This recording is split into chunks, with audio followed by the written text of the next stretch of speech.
Declaration of members' interests? No. Announcements? Has anyone got cabinet members? No. Right. Chief Exec? No. Okay. Public questions?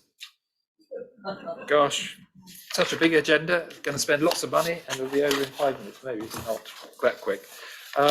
Item 6, then. Can I call on the cabinet member for finance and parking? Thank you, Leader. Agenda item 6, starting on page 13 of your agenda, is the medium-term financial strategy update. This report updates the key points and assumptions from the last report in September. Since the last cabinet meeting since I was here. CPI inflation has risen to 11.1% in October, putting further pressures on our costs, especially building materials and maintenance, which are even higher. On the plus side, interest rate rises means our investment income is currently helping to cover some of these inflationary costs, at least for this year and possibly next. Parking income has also recovered well and will provide more income next year. Putting up other fees and charges will substantially help to balance the projected budget in 2023-24. Since the report was written, the budget on the 17th of November announced protection of the funding for the NHS and education budgets, with the inferred that being the budgets that other government departments, such as local government, may fall. We will only know the detail of this when we receive our provisional settlement in December.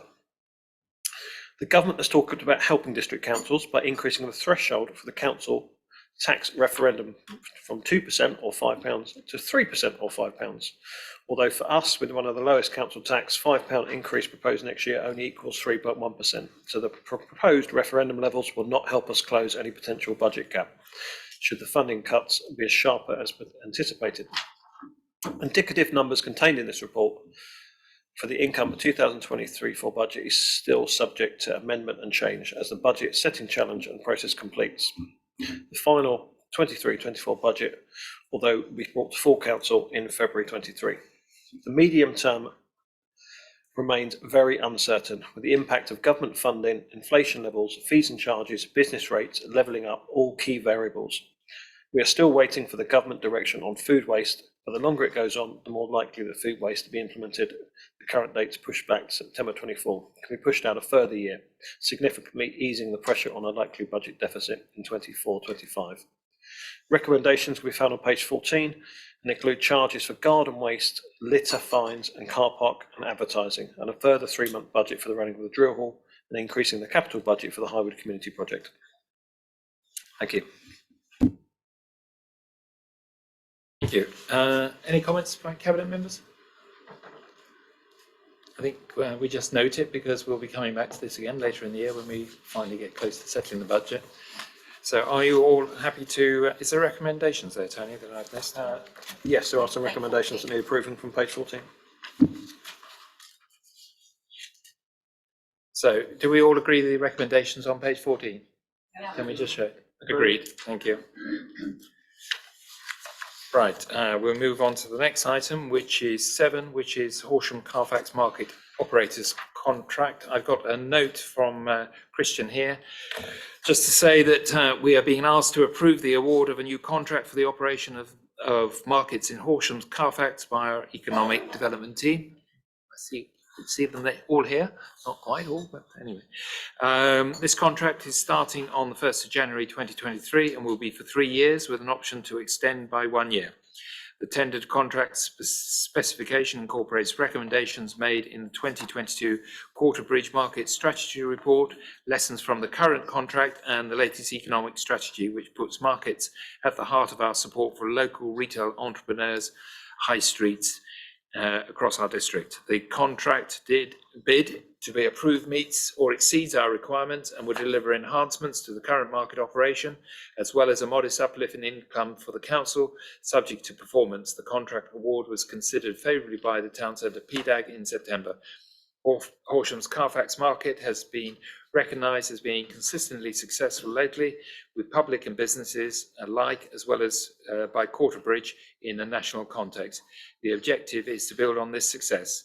So enhancements expected to include a more tightly defined boundary of the market layout, pre-promotion of who is in the market this week, a tighter focus on local produce, products and crafts, with consequential boosting for the Bishopric market for other types of products and services, specific provision for featuring young entrepreneurs, business startups and irregular traders, in addition to regulars, HDC's economic strategy, which it feeds into.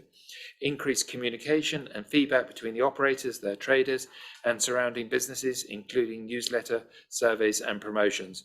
New initiatives to encourage traders and the public to be more sustainable, and more market-led events. Just in summary, the contract will start, as I said, on 1st January 2023, 3+ years. The tender value, I think you all have that. Can I announce the tender value, or did I just say it? It's restricted. Okay, it's restricted, but anyway, it's there, and that's where I got. Can I have any comments from cabinet members who want to comment on that? Yes, Liz.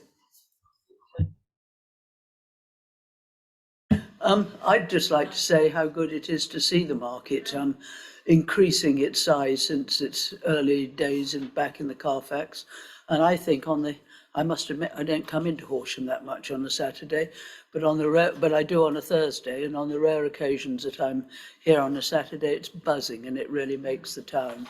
So I hope you'll go ahead with that. Question I probably should know the answer to, but I don't, is does this market only feature in Horsham, or does it operate in any other small town in the district? I think when I read through the paperwork, so we're not absolutely accurate, but I did see there was other places where it operated, but we got more of our economic team has just increased by 100%. So I shall ask if they would like to give us a bit of a briefing on it at the moment, if you would like to.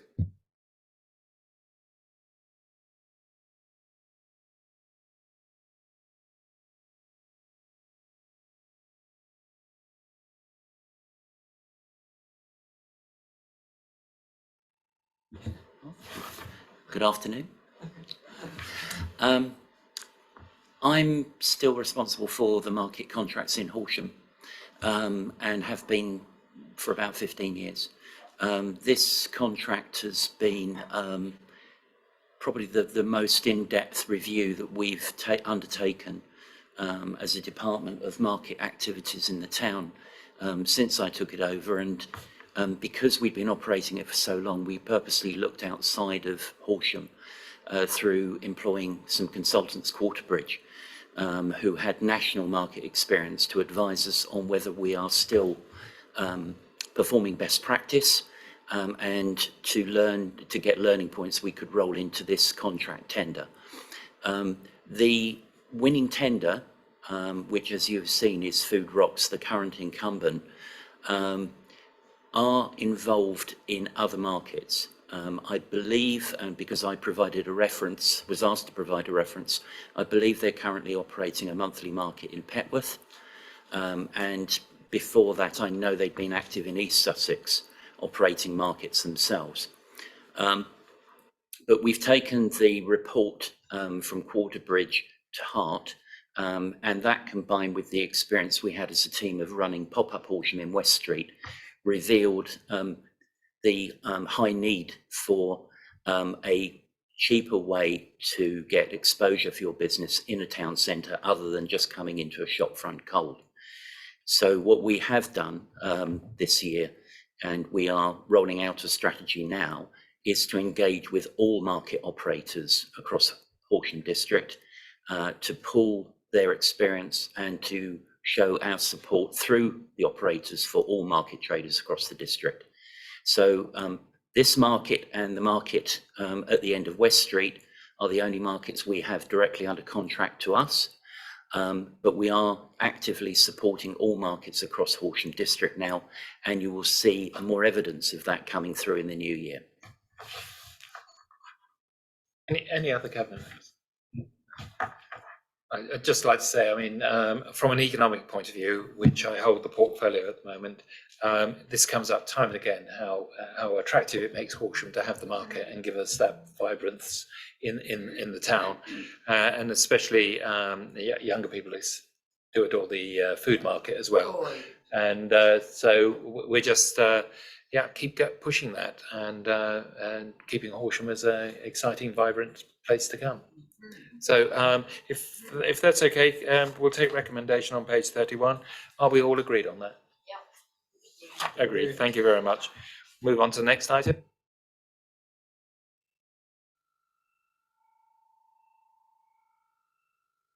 Right, next item is item 8, which is a procurement for commercial waste and mixed recycling disposal tender award. Can I call on the Cabinet Member for recycling waste? That was quick, Gary. Thank you, Chairman. This is to approve the award of contracts for the commercial waste and mixed recycling disposal tender award following a comprehensive tender process which is still in progress. The tender is worth around £1 million per year over a 5-year contract with the option to extend for 2 years. We put out a tender in September for general trade waste, commercial mixed dry recycling, commercial paper and cardboard only, wood waste, commercial food waste and bulky bags. The council received 1 bid for general waste, 1 bid for bulky bags, and we received 2 bids for wood waste. There were no bids for the commercial mixed dry recycling or commercial paper and cardboard, nor for commercial food waste. Bids for each tender were evaluated on the basis of the most economically advantageous, combining price and quality. Details of the lots are in the exempt appendix. The new contracts will start in February 23, and the current underspend against the disposal budget will absorb the small cost increase for the remaining 2 months of this financial year. Where there were no bids, alternative solutions are being investigated, including options that involve West Sussex County Council.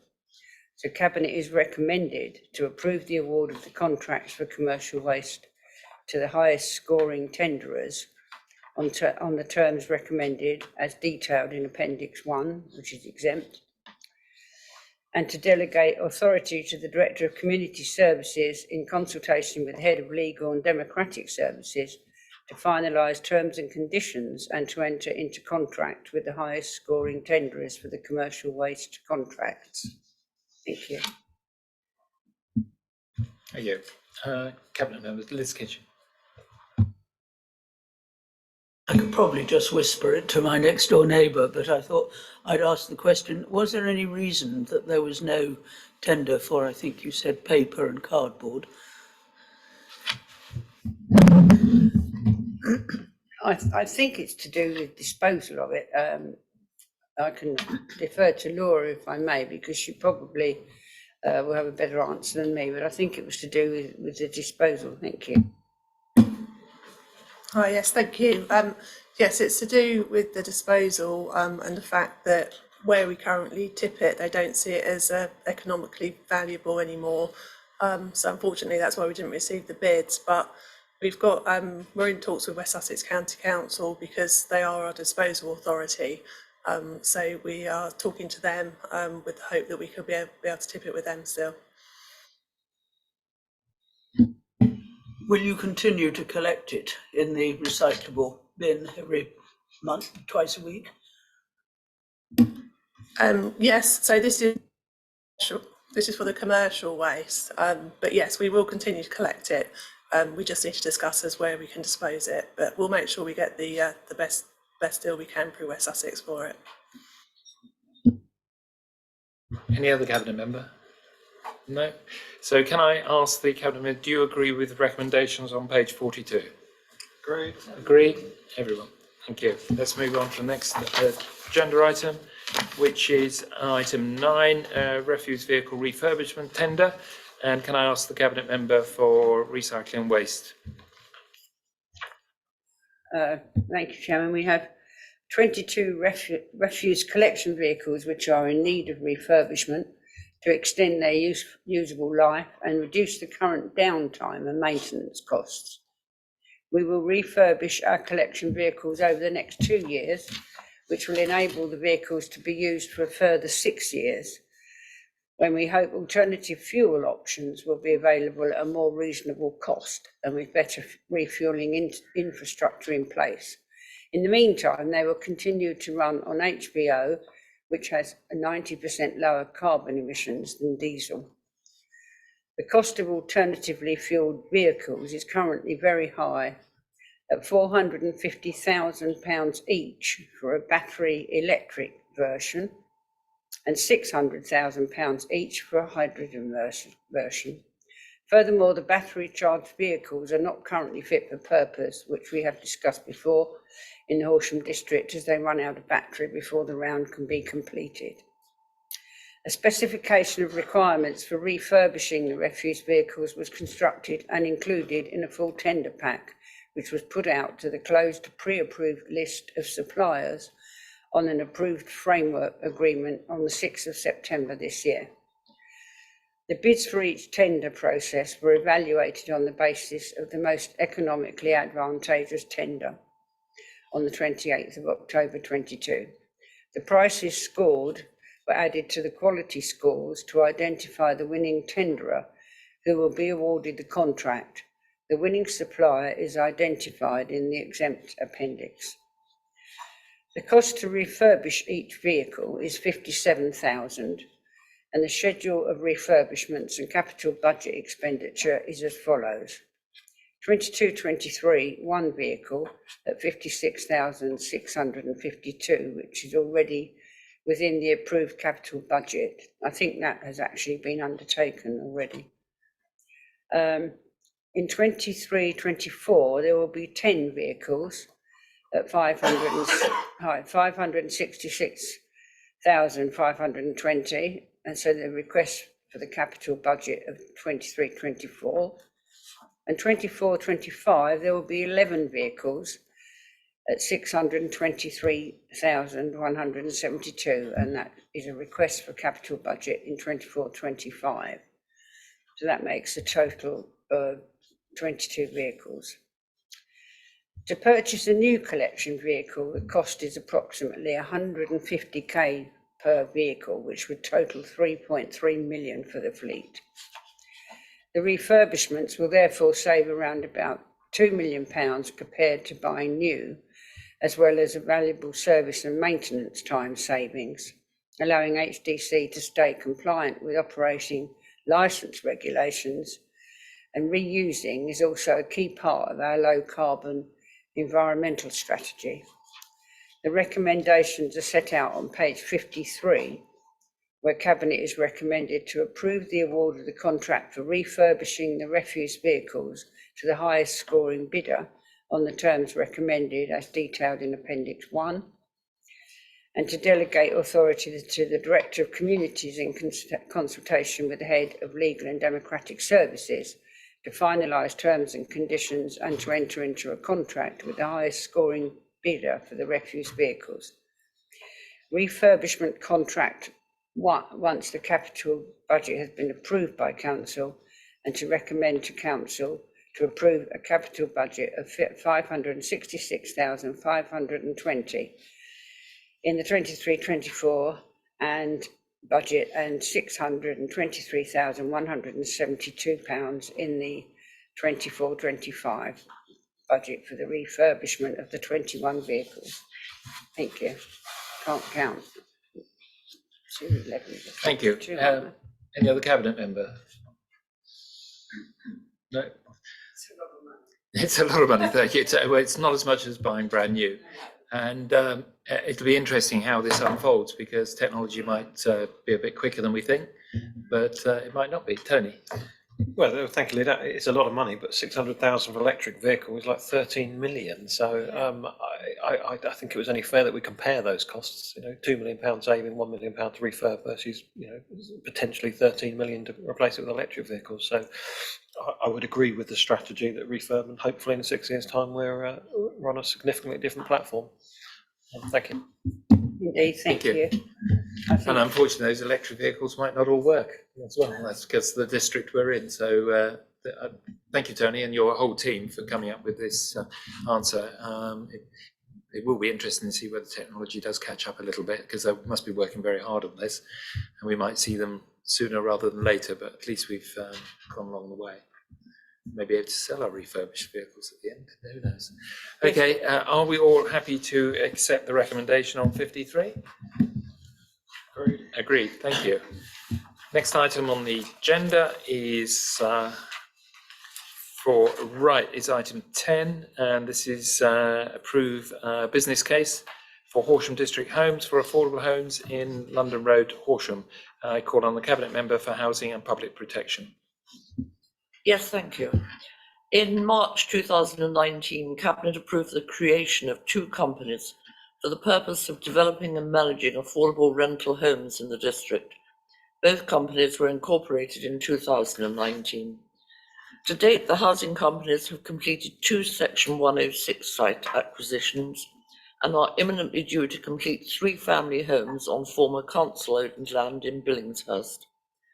Following the Cabinet recent decision to decommission the London Road car park in Horsham, the directors of Horsham District Homes have proposed delivering an affordable housing scheme on this site. These proposals have been discussed with both my Policy Development Advisory Group and the Finance and Parking PDAG. There were comments to do more with the site. However, in full awareness of the constraints of the site, PDAG members were supportive of the proposed development. I believe what is being proposed is appropriate for the location and deliverable in line with planning policies. The business case attached to this report proposes to deliver 11 affordable rental homes at the site.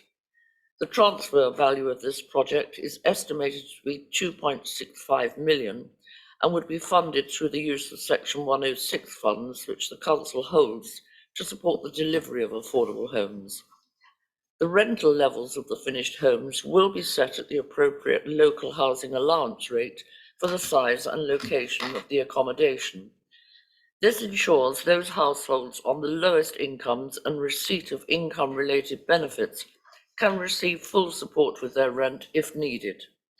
Allocation of these homes will be made via the Council's housing register. The recommendations for Cabinet are detailed on page 62 of the agenda pack and will allow the site to be brought forward and deliver much needed affordable homes for local households in the housing area. Thank you. The Cabinet members want to come? Tony and then Lynn. Thank you, Leader. This item was taken to the Finance PDAG for discussion, where the majority of members were supportive. The challenges were actually whether we should go bigger and bolder on this particular site. There was a strong pushback from Brian Elliott, head of property, that the buildings had to be sympathetic to the surrounding London Road neighbourhood.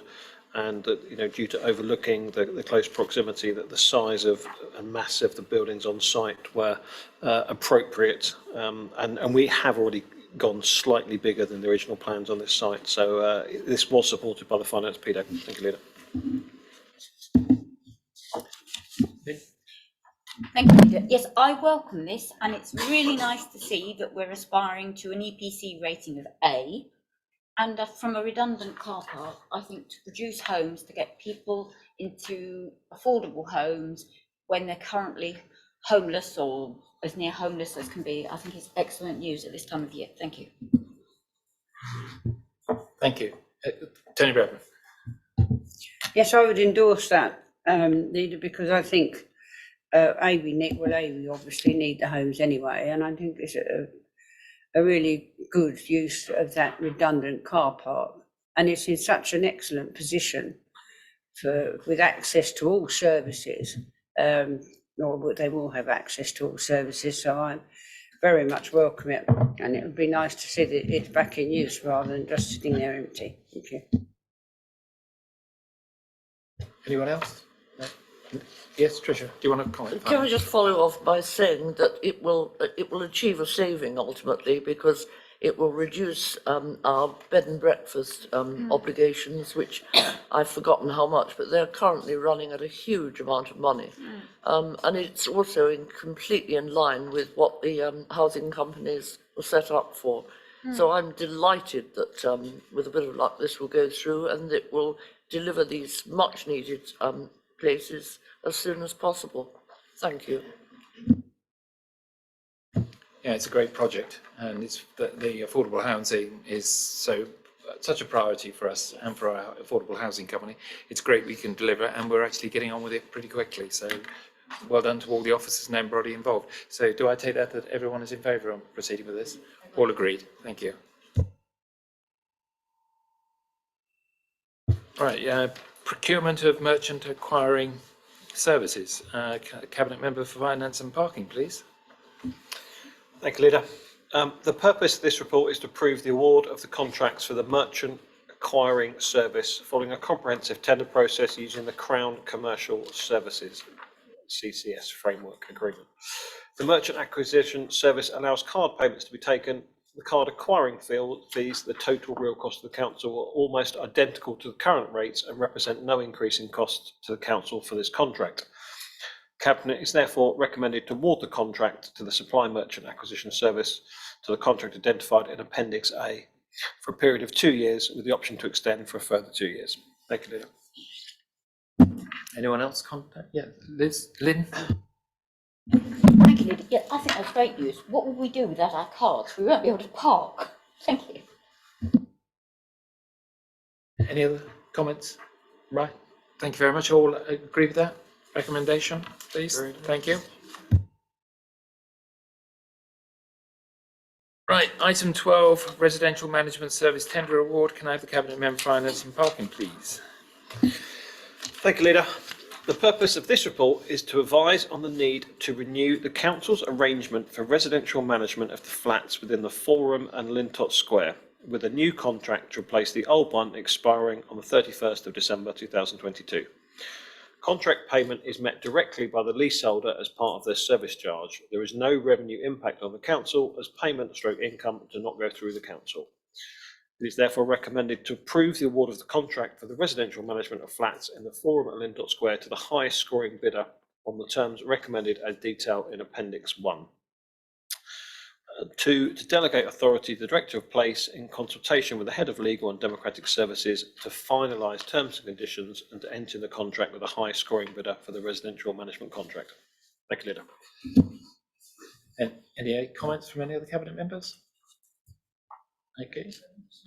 All right. So recommendation on page 83. Are we all agreed? Thank you.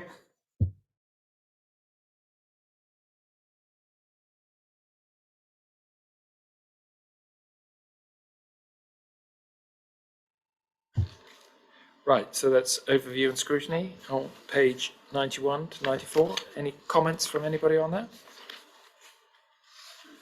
No, there's no recommendations, I don't see it. Yes, sorry, Trish. Yeah. Yes, I'd just like to say that the previous well-respected chairman of Overview and Scrutiny was Leonard Crosby, who invariably turned up at these meetings and always presented a very succinct review of what had happened. I find it particularly disappointing that nobody's bothered this time. Thank you. Right. Well, obviously they're happy with us and they don't want to overview and scrutinise too much, but thank you, we'll know that. Okay. Excuse me, Leader. Yeah. I think the object of this is to note what we agreed at informal cabinet 2 weeks ago. Am I missing something? Yeah. It has been placed on the agenda for reference purposes. So yes, for noting. Yeah. So it's right to mention it with regard to the agenda. Okay, so we note it. Thank you very much indeed. Okay, forward plan, anything? Right. Okay, so look at this. In less than half an hour, we've just spent £12.5 million, but and no one seems to object. So can I all thank you very much for coming out on this dreadful night, and look forward to the next cabinet meeting, which I think we might have a bigger turnaround for. Thank you all very much indeed. Thank you.